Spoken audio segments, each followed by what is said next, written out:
Hello guys, तो कैसे हैं आप सब लोग और welcome back to our channel few minutes movies. तो गाइस, आज हम जिस मूवी की एक्सप्लेनेशन करने वाले हैं उसका नाम है एस्केप रूम। तो चलिए बिना कुछ देरी किए मूवी के एक्सप्लेनेशन को स्टार्ट करते हैं। कहानी की शुरुआत में हमें बेन नाम के एक लड़के को दिखाया जाता है जो एक रूम में फंसा हुआ है। उसे जल्दी से वहाँ से बाहर निकलना है वरना वो मारा जाएगा। और यहाँ से कहानी 3 दिन पीछे यानी फ्लैशबैक में जाती है, जहाँ शिकागो में हमारी मुलाकात इस कहानी के 6 अलग अलग कैरेक्टर से होती है, जिसमें सबसे पहले हमें जूई को दिखाया जाता है जो फिजिक्स की स्टूडेंट है और अगले दिन से उसकी हॉलीडे स्टार्ट होने वाली होती है। और वहीं हमें बेन दिखाया जाता है जिससे हमने मूवी के स्टार्टिंग सीन में देखा था। बेन ग्रोसरी स्टोर में स्टॉक बॉय का काम करता है। तीसरे नंबर पर हमें जैसन को दिखाया जाता है जो स्टॉक ब्रोकर है और उसे राइटिंग का बहुत शौक है। अब इन तीनों को ही अपने जान का लोगों से एक बॉक्स मिलता है जिससे खोलना इतना आसान नहीं होता और तीनों के तीनों अपनी एबिलिटी से उस बॉक्स को खोल लेते हैं। उस बॉक्स के अंदर एक इनविटेशन होता है और ये इनविटेशन होता है एक एस्केप रूम का, जो कि एक पजल है यानी के भूल भुलैया। और अगर ये लोग उस रूम से बाहर निकल जाते हैं तो उन्हें $10,000 का इनाम मिलेगा। इसीलिए तीनों के तीनों एस्केप रूम में जाने का फैसला करते हैं। जब ये लोग वहाँ पहुँचते हैं तो उन्हें 3 और पार्टिसिपेंट्स मिलते हैं, जिसमें से एक का नाम होता है एमेंडा जो कि एक सोल्जर है, दूसरे का नाम मिक है जो कि एक ट्रक ड्राइवर है और तीसरे का नाम होता है डैनी। अब ये 6 के 6 वहाँ पहुँच जाते हैं पर उनका स्वागत करने के लिए वहाँ कोई भी नहीं होता और सब एक रूम में बैठ के बहुत देर तक गेम मास्टर का इंतजार करते हैं। और जब वहाँ कोई नहीं आता तो बेन कहता है कि मैं बाहर से एक सिगरेट पी कर आता हूँ और जैसे ही वो दरवाजे का हैंडल खोलता है तो हैंडल उसके हाथ में आ जाता है और ये सब समझ आते हैं कि गेम स्टार्ट हो चुका है और यही एस्केप रूम है। अब सब यहाँ से निकलने का रास्ता ढूंढना शुरू कर देते हैं। यहाँ टेबल पर बहुत सारी मैगजीन्स होती हैं, जिन सब में एक ही नाम लिखा होता है और वो नाम होता है डॉक्टर वुटनह्यू। इन्हें यहाँ पर एक किताब भी मिलती है जिसमें लिखा होता है कि फ़ारेनहाइट 451 दोस्तों, जो कि एक टेम्परेचर होता है। ये देखते हैं कि दरवाजे का जो हैंडल टूटा हुआ है वहाँ पर एक टेम्परेचर कंट्रोलर है। जूई दरवाजे के पास जाकर टेम्परेचर पर 451 सेट कर देती है और जैसे ही वो ये सेट करती है तो छत पर बहुत सारी लाल लाइट्स जल जाती हैं। दोस्तों, दरअसल ये हीटिंग कॉइल्स होती हैं, अब जिनसे रूम का टेम्परेचर बढ़ना शुरू हो जाता है। दोस्तों, जैसे जैसे वो चीजों को छेड़ते हैं वैसे वैसे यहाँ पर अलग अलग जगहों पे कॉइल्स चलना शुरू हो जाती हैं, जिससे रूम का टेम्परेचर बहुत ज्यादा बढ़ जाता है और ये सब के सब बहुत ज्यादा घबराना शुरू हो जाते हैं। और तभी जूई देखती है कि दीवार पर एक नेम प्लेट होती है जिस पे लिखा होता है कि डॉक्टर वुटनह्यू हमेशा कहते हैं कि टेबल पे कोस्टर्स का इस्तेमाल करें। दरअसल दोस्तों, कोस्टर्स को गिलास के नीचे रखा जाता है और जब जूई टेबल पे जाती है तो वहाँ पर कोस्टर्स होते हैं और जब वो एक कोस्टर को दबाती है तो एक दरवाजा खुलता है। ये एक डक का रास्ता होता है और फिर वो 6 के 6 वो कोस्टर दबाते हैं और डक का रास्ता पूरा खुल जाता है। फिर जैसे ही ये लोग डक के उस पार पहुँचते हैं तो एक बहुत बड़ा धमाका होता है।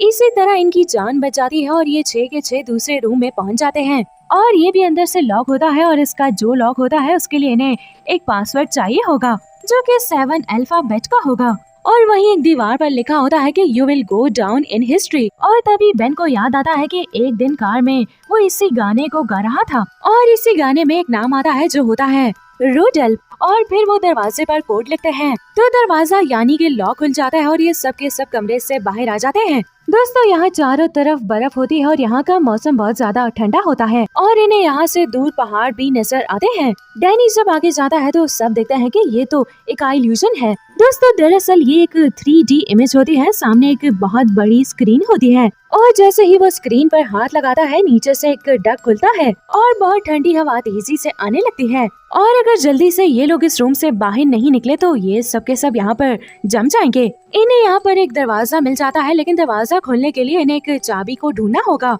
और जब ये फिशिंग रॉड के तार को पानी के गड्ढे में डालते हैं तो वो बहुत गहराई में जाती है, जिससे इन्हें पता चलता है कि पानी नीचे बहुत गहरा है और इसका बहाव भी बहुत तेज है और उस तार पे कुछ भी नहीं अटकता। फिर वहाँ जूई को दिखाया जाता है वो एक बर्फीले भालू तक पहुँच जाती है जो पूरी तरह से जमा होता है और जब वो उसके मुंह के अंदर हाथ डालती है तो उसे एक मैग्नेट मिलता है और वो मैग्नेट को लेकर अपने बाकी साथियों के पास जाती है। तो वो उस फिशिंग रॉड पर मैग्नेट लगाकर पानी के अंदर डालते हैं और तभी उन्हें एहसास होता है कि मैग्नेट पर कुछ चिपक गया है और जब वो उसे ऊपर खींचते हैं तो देखते हैं कि लोहे की सलाखों के बीच में एक आइस का क्यूब है और इस क्यूब के अंदर एक चाबी है। वो लोग बहुत कोशिश भी करते हैं पर इस आइस क्यूब को तोड़ नहीं पाते। बेन के पास लाइटर होता है बाद डैनी उसके पास लाइटर लेने के लिए जाता है और तभी बर्फ टूटने से बेन पानी के अंदर गिर जाता है। पानी का बहाव बहुत तेज होता है जिसकी वजह से वो बर्फीले पानी में बह जाता है। ये लोग अपने शरीर की गर्मी से बर्फ को पिघलाने लगते हैं और कुछ घंटे ऐसा करने से वो चाबी को निकाल लेते हैं। फिर ये सब के सब दरवाजे की तरफ भागना शुरू करते हैं। दोस्तों, ये एक बॉल रूम होता है जहाँ हर चीज उल्टी होती है, सारा सामान उल्टा रखा होता है, यानी कि छत नीचे होती है और फर्श ऊपर होता है। और तभी इन्हें यहाँ पर एक दरवाजा दिखता है जिसका हैंडल नहीं होता और फिर ये लोग समझ जाते हैं कि अगर इन्हें यहाँ से बाहर निकलना है तो इन्हें दरवाजे का हैंडल ढूंढना होगा। अब ये लोग देखते हैं कि ऊपर एक पूल टेबल होता है जिसमें 8 नंबर की बॉल नहीं होती। और दोस्तों, यहाँ पर इस कमरे का नाम होता है दी 8 बॉल पूल रूम, यानी कि इन्हें 8 नंबर की बॉल को ढूंढना होगा। दोस्तों, एमेंडा जो कि एक सोल्जर होती है वो ऊपर की तरफ चढ़ जाती है। वहाँ पर उसे एक तिजोरी मिलती है जिसे खोलने के लिए उन्हें 4 अल्फाज का पासवर्ड चाहिए। और वहीं पे नीचे दिखाया जाता है कि जहाँ फ्लोर एक एक करके खिसक रहा होता है और नीचे बहुत गहराई होती है। और वहीं जूही देखती है कि दीवार पे एक पजल होती है। अब वो उस पजल को सुलझा देती है जिससे उसे तिजोरी का कोड मिल जाता है। एमेंडा उस तिजोरी को खोलती है और 8 नंबर की बॉल को निकाल लेती है। दरअसल यही दरवाजे का हैंडल होता है, लेकिन अब उसे दूसरी तरफ जाना होगा जहाँ उसके चारों साथी हैं। वो पूल टेबल पर लटक कर दूसरी तरफ जाने की कोशिश करती है, पर उसी वक्त उसकी जेब से 8 नंबर की बॉल गिर जाती है। वो बॉल को उठाने के लिए जल्दी से नीचे कूदती है और बॉल उठाकर जैसन को दे देती है, लेकिन तभी नीचे से फ्लोर खिसक जाता है और वहाँ से निकलने का उसके पास कोई रास्ता नहीं होता। एमेंडा के नीचे गिरने से उसकी मौत हो जाती है और फिर बचे हुए 4 लोग दरवाजे को खोलकर उस रूम से बाहर निकल जाते हैं और पहुंच जाते हैं अगले रूम में जो कि एक हॉस्पिटल की तरह होता है। यहाँ पर हॉस्पिटल के 6 बेड्स होते हैं और इन 6 बेड्स के ऊपर एक एक फाइल होती है और ये फाइल इन्हीं 6 लोगों की होती है जो इस टास्क के लिए चुने गए थे और जिनमें सिर्फ अब 4 ही बचे हैं। यहाँ पर इन्हें हाथ की फिंगर्स के कुछ एक्सरे भी मिलते हैं और जब ये इन एक्सरे को देखते हैं तो बेन बताता है कि ये साइन लैंग्वेज है। मेरा एक भाई सुन नहीं सकता और ये बात ये लोग जानते थे, इसीलिए लोगों ने हमें ये एक्सरे क्लूज की सूरत में दिए हैं और इन साइन का मतलब है कि EKG।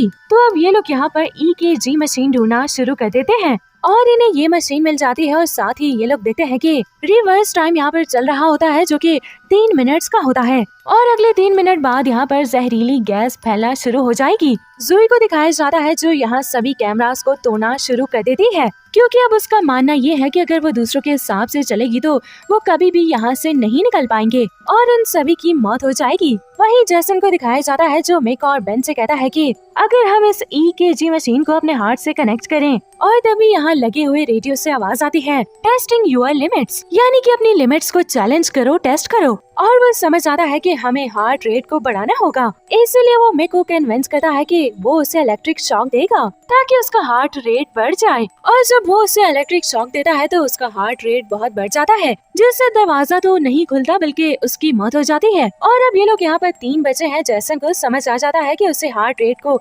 बढ़ाना नहीं है बल्कि कम करना है, इसलिए वो EKG मशीन को अपने हार्ट से कनेक्ट करता है। यहाँ पर अब जहरीली गैस भी निकलना शुरू हो जाती है। जैसन अपने दिमाग को पूरी तरह शांत कर देता है और धीरे धीरे उसका हार्ट रेट कम होना शुरू हो जाता है। अब कुछ ही देर बाद दरवाजा खुल जाता है और मिक और बेन दरवाजे के दूसरी साइड निकल जाते हैं, लेकिन जूही उनके साथ नहीं जाती क्योंकि वो समझ जाती है कि वो अगर उनके रूल से चलेगी जो पूरे गेम को कंट्रोल कर रहे हैं तो वो कभी भी यहाँ से बाहर नहीं निकल सकेगी। पर इन दोनों के निकलने के बाद जूही भी यहाँ पर बेहोश हो जाती है और ये दोनों दूसरे रूम में पहुंच जाते हैं और तभी उन्हें यहाँ पर एक गोल हैंडल दिखता है जिसे ये लोग घुमाना शुरू करते हैं और उसको घुमाने से एक ढक्कन खुल जाता है और वो देखते हैं कि उन दोनों के हाथों में एक लिक्विड लग गया है। दरअसल ये बहुत ही खतरनाक ड्रग्स होते हैं जिससे इन दोनों को आई इल्यूजन स्टार्ट होना शुरू हो जाते हैं। ढक्कन पे लिखा होता है कि इसकी एंटीडॉट भी इसी कमरे में ही है और फिर ये दोनों एंटीडॉट ढूंढना शुरू कर देते हैं। बेन को एंटीडॉट मिल जाती है और जैसन उस पे हमला करके एंटीडॉट छीनने की कोशिश करता है, पर बेन अपने आप को एंटीडॉट लगा लेता है और इसी कमरे से बाहर निकल जाता है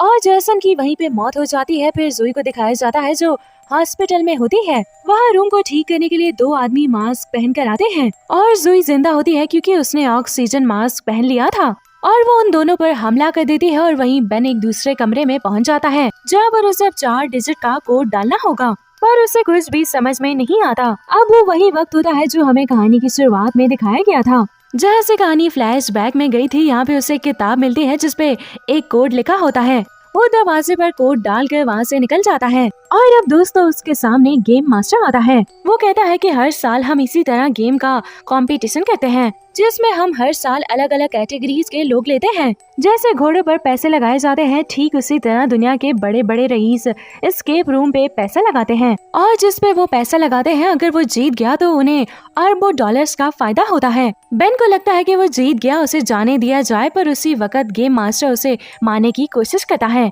और तभी जोई वहाँ पर आ जाती है और पीछे से उसे गोली मार देती है। बेन जख्मी होता है, इसीलिए उसे हॉस्पिटल ले जाया जाता है। बेन जब रिकवर हो जाता है तो जोई यहाँ डिटेक्टिव के साथ आती है, लेकिन इस बिल्डिंग में कोई भी सबूत नहीं होता, सबका सब गायब हो चुका होता है और पुलिस डिटेक्टिव जोई और ना ही बेन की बात पे यकीन करते हैं, जिसका ये भी कारण होता है कि बेन की बॉडी में ड्रग्स के निशान पाए गए थे और यहाँ पर डॉक्टर वुटन यू का नाम होता है। जोई समझ आती है कि वुटन यू कोई नाम नहीं बल्कि ये एक एनाग्राम है, जिसका मतलब नो वे आउट होता है। इसका मतलब गेम खत्म नहीं हुआ। 6 महीने बाद जोई बेन से मिलने जाती है। जोई बेन को बताती है कि अगला गेम मैनहट्टन में एक बिल्डिंग में होने वाला है और इसके बारे में मुझे पता है और मेरे पास हम दोनों की फ्लाइट के टिकट्स भी हैं। फिर दोस्तों मैनहट्टन में दिखाया जाता है जहां गेम की तैयारी चल रही है और इसी के साथ ये कहानी, ये फिल्म यहीं पर दी एंड हो जाती है।